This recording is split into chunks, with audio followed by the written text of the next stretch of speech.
Welcome back to Well, That's Interesting. The holy shit, I use that every day and never thought about it edition. Oh my God. Yeah. That sounds like 90% of my body parts. I never think about them until one of them starts to hurt. Yeah. And then I'm like, oh, I use my toes every day. That's right. Oh, foot pain. Foot man. pain.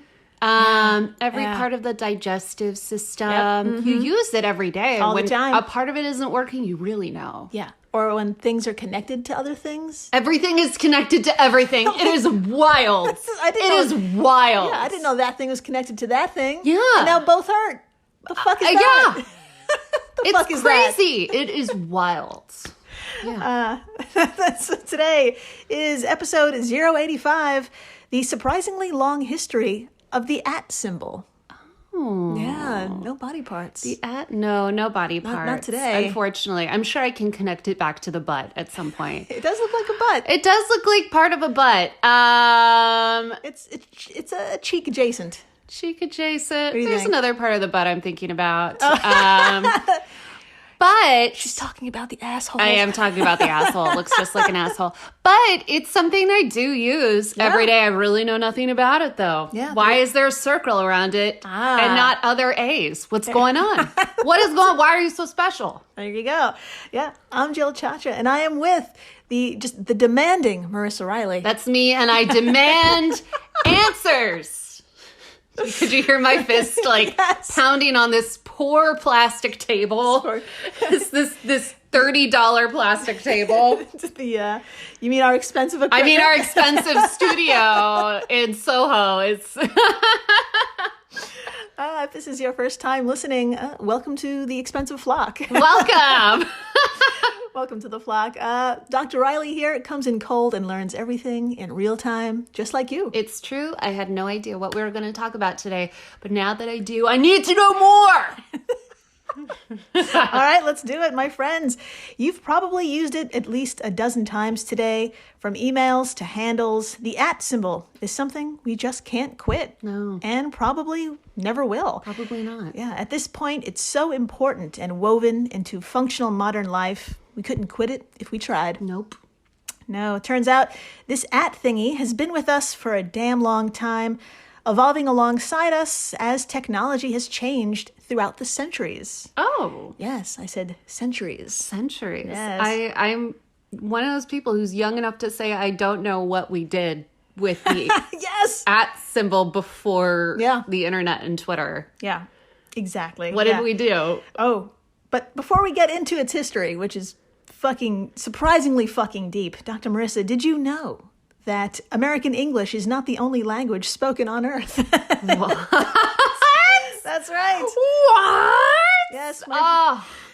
Stop it. So, my friends, the @ symbol is pronounced @ for Americans and signifies location or arrival in a particular place. Mm-hmm. Now, although it's used the same way for emails, handles, blah, blah, blah, the word to signify the @ symbol depends on where you're located. Oh, really? This A swirl symbol actually has numerous translations throughout the globe, and it's fucking adorable and entertaining as hell. I love an adorable symbol. That's right. Aww. So, shall we meander through some languages and their translations? Meander we shall. That's great. Wonderful. Now, the info we're about to dive into is from an article called The @ Symbol, Meaning and History over at webopedia.com. Oh, Webopedia. There's a Webopedia. La, la. But there's an even longer list over at Wikipedia. Ah, there we go. The wiki, finger guns. Yeah. If you want to get your linguistic nerd on, trust me, it's a lot of fun. Just search @ AT sign and behold the enormous amount of languages. So I'm into it. So, Dr. Marissa, why don't you start us off? Give us the language and what its word translates to. I would love to. The first language we will be talking about is Afrikaans. In South Africa, it is called Apsert or Apisert. I think it's Apesert. Oh, that makes more sense. Apesert, meaning monkey's tail. That's adorable. Oh. In Armenian, it is Shnik, which means puppy. I love this.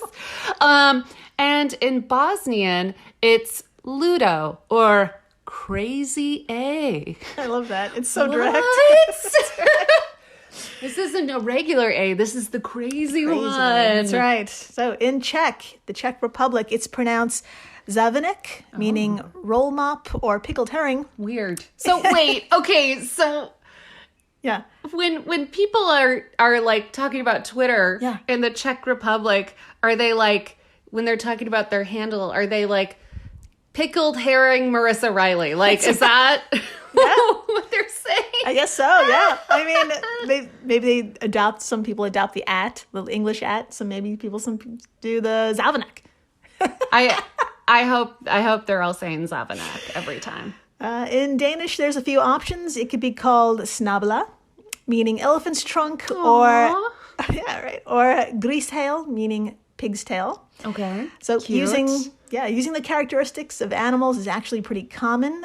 In German, we have Affenschwanz, meaning monkey's tail again. Amazing. Or Klammeraf, meaning hanging monkey. In Greek, it's papaki, meaning little duck. Greek is so cute. Papaki. Doesn't that sound lovely? Compared to, what was it? Affenschwanz. I can make fun of German because my family is German and it's such a scary language. But I appreciate it. Yes. Hours of entertainment. Hours of entertainment and fear. Continuing these beautiful languages. In Thai, there is no official word for it in Thai, but it is often called A Tua Yi Uk Yi, meaning the wiggling worm-like character. That is the best. I think this is my favorite one. Yeah, it should be a book. It's my favorite. It should be my favorite book. It is. In Turkish, it is commonly called et, a variant pronunciation of the English at.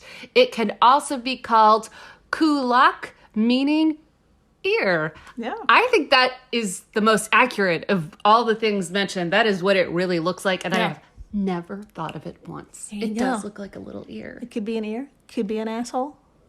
No one said asshole yet. It's like 8 different kinds of tails, but not what it actually looks like. There you go.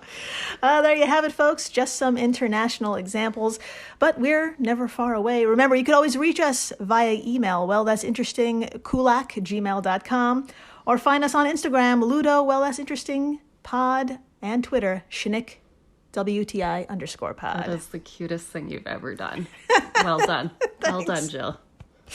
It's so hard not to say at. I practiced that like 500 times. You did it so well. I didn't even notice the first one. I was like, oh, she's doing the thing. It's a shame you didn't do A to Yi Uk Yi. Give it a shot. Take one of your handles and do it. Okay, do it. A to Yi Uk Yi, not Marissa. That's fantastic. Yes, thank you. Wonderful. So it's everywhere and smoking. Smoking. It is Smoking 420. hot. It is 420. So it's everywhere and spoken by everyone. But Dr. Marissa, our resident historian and linguist. Yeah, sure. Please give us your best estimate. What year or century do you think it was ever said for the first time? Oh my God. I'm going to say 1600. That is a great estimate. 1680. Yeah. That is a great estimate. Put a pin in that. Okay. But honestly, like most things, we're not precisely sure. Of course not. Yeah. And we're not precisely sure because the at thing swirl may be as old as the Catalan, Spanish, and Portuguese languages themselves. Oh. Yeah. It was used originally to signify measurement. It had long been used by those speakers as an abbreviation of arroba. Oh. A unit of weight equivalent to 25 pounds. That makes sense. I can actually, yeah, that makes sense. So, and they got this word, actually, because it's a derivative of the Arabic expression the quarter or Arab. So its origins are just fucking old. Fucking old, and man, has it changed. No. But luckily, as time marches on, as languages change, and materials are invented, and as more people gain access to learning how to read and write, historians get a more concrete history of at and its usage. Dr. Marissa, when and where else did we start seeing more and more of our swirly friend on paper? I would love to talk about it from my new favorite website, webipedia.com. Quote, although linguists are divided as to when the symbol first appeared, some argue that the symbol dates back to the 6th or 7th century when monks and Latin scribes adopted the symbol from the Latin word ad, meaning at, to, or toward. I'm fine. I swear I am not smoking. I am just choking on my own spit. Continuing the quote. Exactly. Choking on my own excitement. Continuing the quote, the scribes, in an attempt to simplify the amount of pen strokes they were using, created the ligature, a combo of 2 or more letters, by exaggerating the upstroke of the letter D and curving it over to the left over the A. End quote. There you go. I get it. Yeah. So making things easier. Making things a little easier. There you have it, my Those friends. Keystrokes of the time. That's right. Around the year 500 or so, we're seeing it pop up here and there in text thanks to some lazy and possibly drunk monks. Definitely drunk. Oh yeah, my God.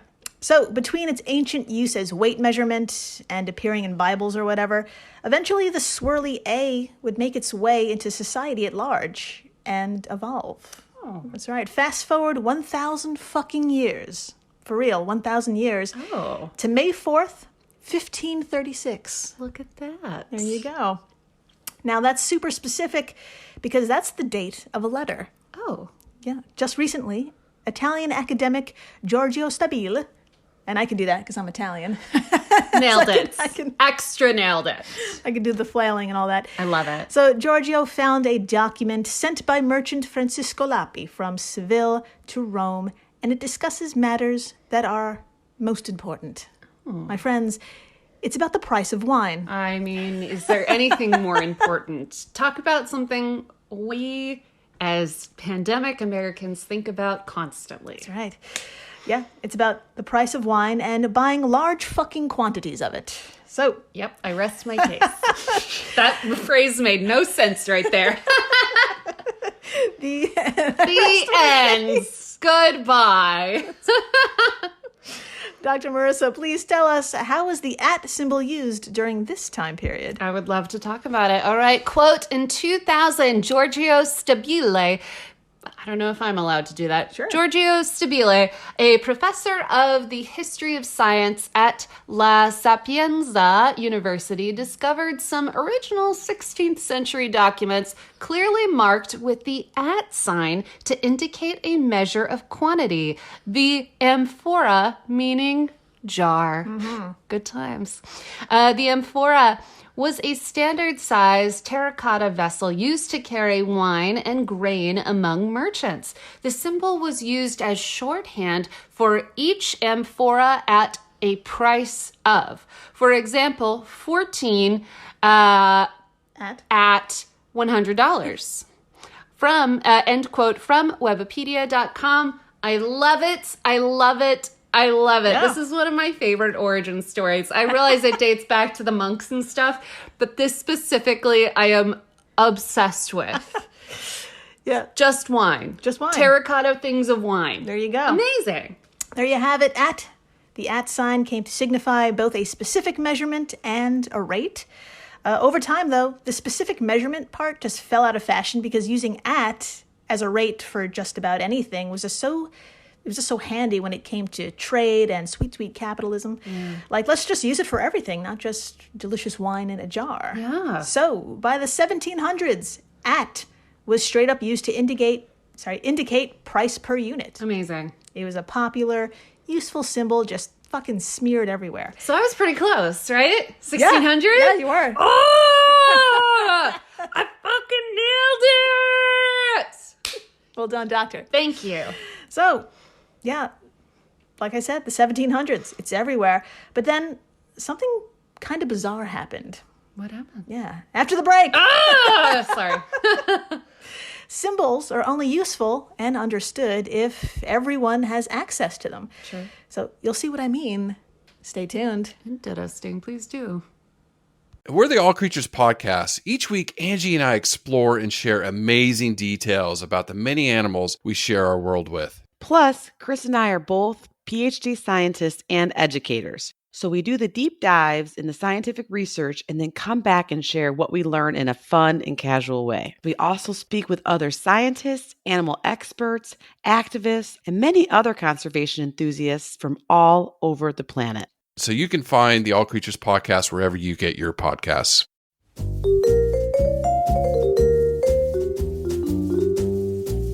Have you ever wondered what really happened to Amelia Earhart or the lost colony of Roanoke? Do you ever find yourself scouring the internet for vicious Victorians and their murders by gaslight? Or perhaps you're just sick and tired of women being constantly misrepresented or plain lied about throughout history? If so, join me, Katie Charlwood, history harlot and reader of books, on Who Did What Now, the history podcast that's not your history class. Part of the Airwave Media Network. Available on Apple Podcasts, Spotify, or wherever you listen to podcasts. Adios, au revoir, au revoir, my friends. Bye-bye.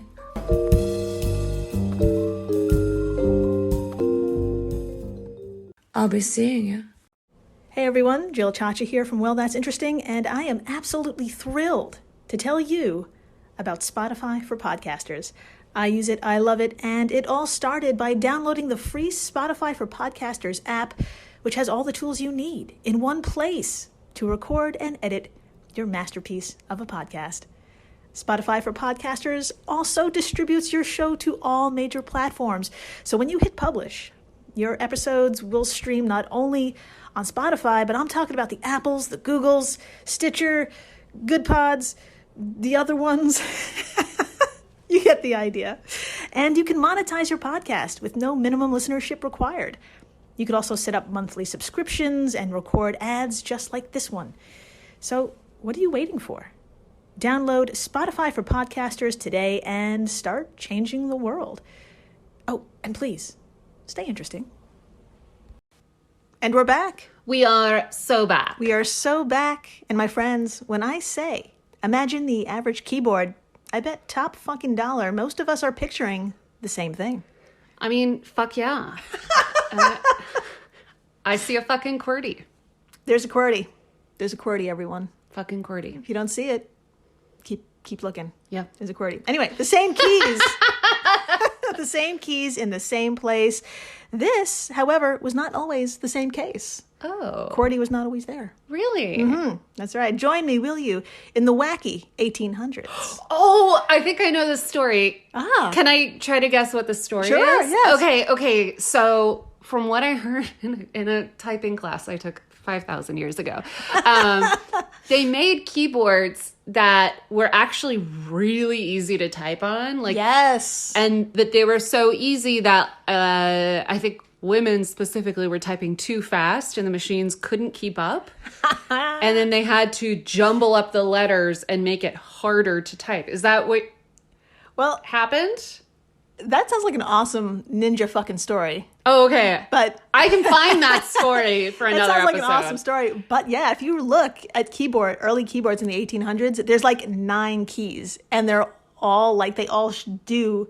There's like a letter also represents a number. Yeah. Or like, yeah, it was just chaos for like the longest time. Interesting. There could be a whole goddamn podcast on the history of the keyboard. Yeah. I could not condense it, but I'm obsessed. It's fascinating Yeah. because it's something we use every day, and the fact that it was like, it could have been harder or easier, or the evolution of it fascinates the shit out of me. yeah, there was no number 1 or 0 on the original keyboard. Why? Yeah.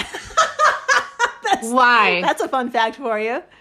No 1 or 0, and now everything is binary, like in terms of code. Those are the you most imagine? important numbers. Yeah, because a capital I was the 1. Oh, I know, no. and the O was a 0. Yeah, but that shit had to change, yo. My mind is blown. I know. Wow. Yeah. Everyone, go Go look it up. That's why there's a whole episode on just one fucking key. It's just fucking crazy. Amazing. Anyway, so we're all in the wacky fucking 1800s when the Industrial Revolution was kicking into high gear. And turns out some folks forging machines like typewriters didn't get the memo that the @ symbol was kind of necessary. Yeah.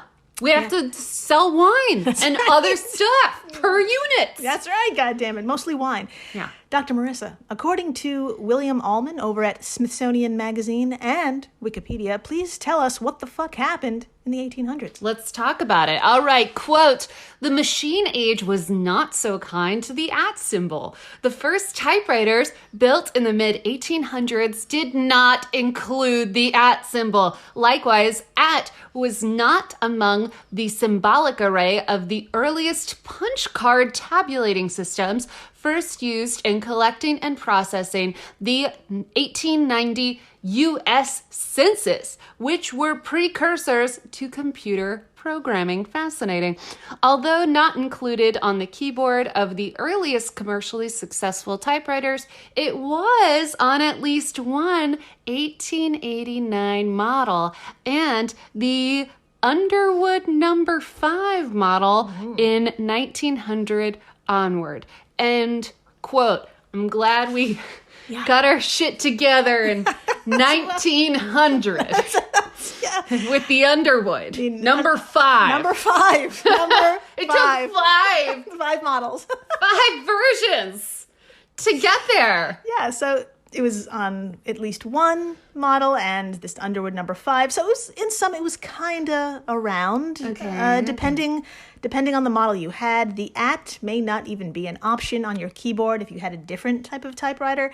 And even though 5 million of those Underwood number 5 models were sold by 1939, if you're a secretary or a journalist, you're not using the @ It just wasn't part of your profession. Well, shit. Yeah. So this is kind of when the @ symbol began to fade from the public eye. Yeah. I was wondering, okay, because I've noticed a pattern with the @ symbol is that it comes and then it goes. Yeah. And then it comes and then it goes. There you go. And here, I mean, it has come. Yeah. Right now. Yeah. But Exactly. Yeah.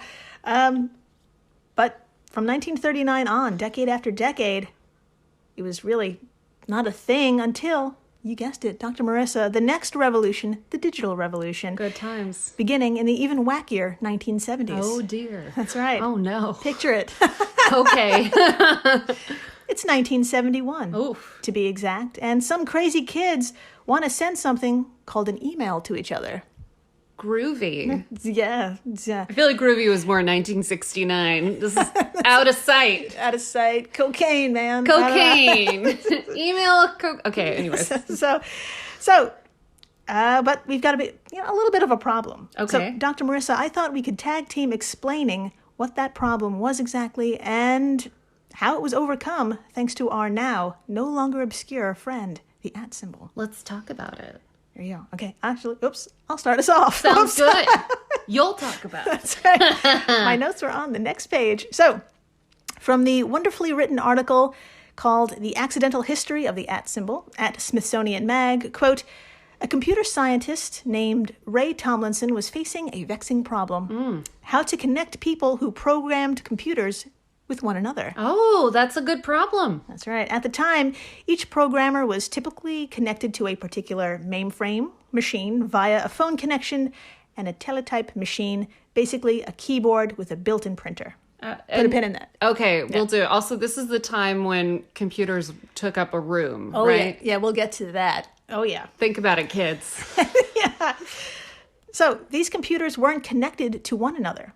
A shortcoming the U.S. government sought to overcome when it hired BBN Technologies, the Cambridge, Massachusetts company Tomlinson worked for, to help develop a network called the ARPANET, a forerunner to the internet. Oh, la la. Continuing the quote, Tomlinson's challenge was how to address a message created by one person and sent through ARPANET to someone at a different computer. Wild.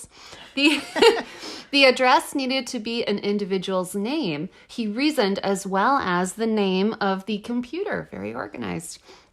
And the symbol separating those two addresses, those two address elements could not already be widely used in programs and operating systems because computers would get confused. That's right. End quote. There you Sounds go. like the birth of an email address.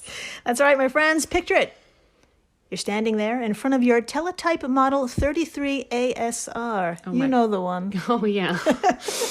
Just like Ray Tomlinson had. And you have to pick a key, a very special key. And the pressure is on. Oh, no. Oh, by the way, Dr. Marissa, do you want to see what we're working with here? The beast that is the teletype model 33ASR. I really do. right. I really do. I'm so excited. All right, everyone, please come on over to our social media stuffs and take a look at this unrecognizable creature. Oh, my God. That's it. Oh, my God. What is that? What is that? Yes. You guys, so imagine a typewriter sitting on top of something the size of a printer, and instead of a screen, there is just pages full of numbers coming There you out. go. Yep. And it's all the same shade of caramel, Yes. and that's it. That's right. That's what this computer is. Yeah, it's massive. It's a massive typewriter, printer, refrigerator, fax machine. It's huge, and it looks like it looks like someone would have it in their home next to like as a piece of art. Yeah, at this point, yeah, this shit's in the MoMA, yeah. Yeah, this is a fucking piece of art now. So, Dr. Marissa, would you like to take a guess on how much these cost back in 1970? Oh my God. Yeah. Come on. $2,000. It's close. Really? That's pretty close. I'm fucking nailing it You're today. on it. So these started at $840, which is a little over $6,000 today. Nice. $6,000. Wow. Yeah. So let's get on back to Ray and his assignment that would end up changing the world as we know it. So Ray is just at his desk, half of which is covered by the teletype. Oh my God. And he's staring at this behemoth, running his eyes across the board. Quote, "I was mostly looking for a symbol that wasn't used much," he told Smithsonian, "and there weren't a lot of options. An exclamation point or a comma. I could have used an equal sign, but that wouldn't have made much sense." Oh my End God. quote. Can you imagine if we had had an equal sign? I know. Instead of, oh. And my friends, an exclamation point wouldn't have made that much sense either, but there Ray was staring at it. Yeah. Positioned on the same key as the number 1, like it already had been fucking chosen like a jerk. But fate is a funny thing. The @ sign, which was once the world's darling, it actually had been placed above the number 2, where it is right now. Right. Next to the exclamation point, as though just waiting patiently. And then it happened. Ray thought, in the future, people need to send someone a message who is sitting at another computer. Oh my God. That's right. That's when Ray chose our crazy A monkey tail wiggly worm-like character @ Fuck yeah, at. Put it on Yeah, its own. asshole. Put it on its Asshole symbol. That's my name for it. There you go. It fits. I love it. That's great. I love it too. That's right. The asshole symbol made total fucking sense. Made total sense. So, using that naming system we previously mentioned, Ray sent himself an email, Holy shit. which made its way from his teletype through the ARPANET to a different teletype in the same room. It must have been very cramped in there. Yeah. But it fucking worked. Round of applause. Amazing. There you have it. Amazing, y'all. There you have it, how the @ symbol was pulled from what seemed inevitable obscurity after being with us for literally centuries. It will now be with us for centuries more because I think this internet thing is going to take off. Yeah. Yeah. I think it might. The end. The end. The end and continued. And continued. I feel like the song from what is that movie with the monolith? 2001? 2001 Space Odyssey. I feel like the boom, boom, boom, ba-da, boom, boom. Yeah, I feel like that should be playing right now. There's just a big asshole in space rather than the baby thing. Exactly. Floating. Yeah. The fetus. The fetus. Just a big asshole. Just a big asshole. Yeah. Art. Good times. And so thank you for listening. Thank you. Yeah. Rating, subscribing, telling your friends where the asshole came from. Yeah. The journey it went on. What a journey. And that you touch it at least a dozen times a day. It's true. You're going to use an asshole tonight. That's right. You're going to use it like 20 times tomorrow. So please stay interesting. Please do.